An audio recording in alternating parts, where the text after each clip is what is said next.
চলুন একটু হাসি সবাই মিলে। বিপদে পড়লে ডাক দিস বন্ধু। আচ্ছা, টাকা বাদে যা কিছু চাবি সব দেব। দেখ ভাই, জন্ম মৃত্যু বিয়ে সব উপরালার হাতে। আচ্ছা, শুধু প্রেমটাই রাক্ষসীর হাতে রে ভাই। সামান্য ডিপ্রেস হয়েই মরার কথা চিন্তা করো। যাও একবার হসপিটালে গিয়ে দেখো মানুষ বাঁচার জন্য কি কি না করছে। ছোটবেলাটাই ভালো ছিল, মাগার দাঁত ভাঙতো, শালার মন তো ভাঙতো না। আমার এক্স খুব গরিব ছিল, কিছু দিতে পারে নাই বইলা একটা বাঁশ দিয়ে চলে গেছে। ভাবা যায় 5 জনের মাঝে পাদা ছেলেটাও বলে আমার পাদে গন্ধ নেই। হ্যাঁ, সেটাই আমার বন্ধু। মানুষের আসল রূপ দেখতে দেখতে এখন ভূতের বই দেখলেও ভয় লাগে না।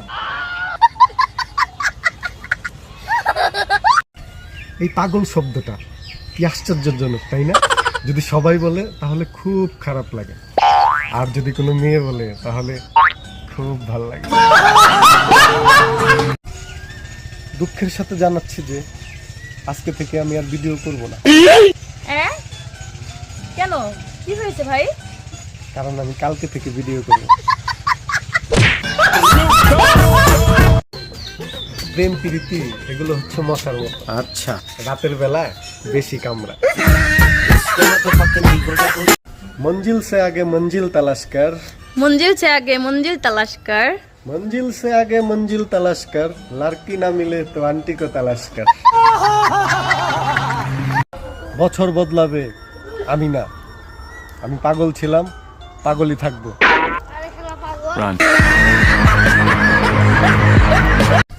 देख भाई, शादी करना चाहिए। अच्छा, जिंदगी में खुशियाँ सब कुछ नहीं होती। আমার নেটটা শেষ হয়ে গেছে গা, তোমার হটস্পটটা একটু দাও তো। দাঁড়াও দিচ্ছি। কি নামে? নে ভিখারি। লাগবে না তোমার হটস্পট আমার। আমি যদি কখনো আবার রেস্টে উঠি তখন তুমি আমাকে কি দিবে? সামান্য ধাক্কা। আমি পারি না, আর পারি না। মেয়েদের প্রথম ইনকাম আসে পাত্রপক্ষের পকেট থেকে। Women. কবি বলেছেন বউকে ভালোবাসো, কিন্তু কবি তো তা বলেননি কার বউকে ভালোবাসবে। দাঁড়াও, তোমার ভালোবাসা দেখাইতাছি। কিছু কিছু মেসেজ একদম হৃদয়ে এসে লাগে। আচ্ছা, যেমন আপনার বর্তমান রিচার্জের মেয়াদ আগামী 2 দিনের মধ্যে শেষ হয়ে যাচ্ছে।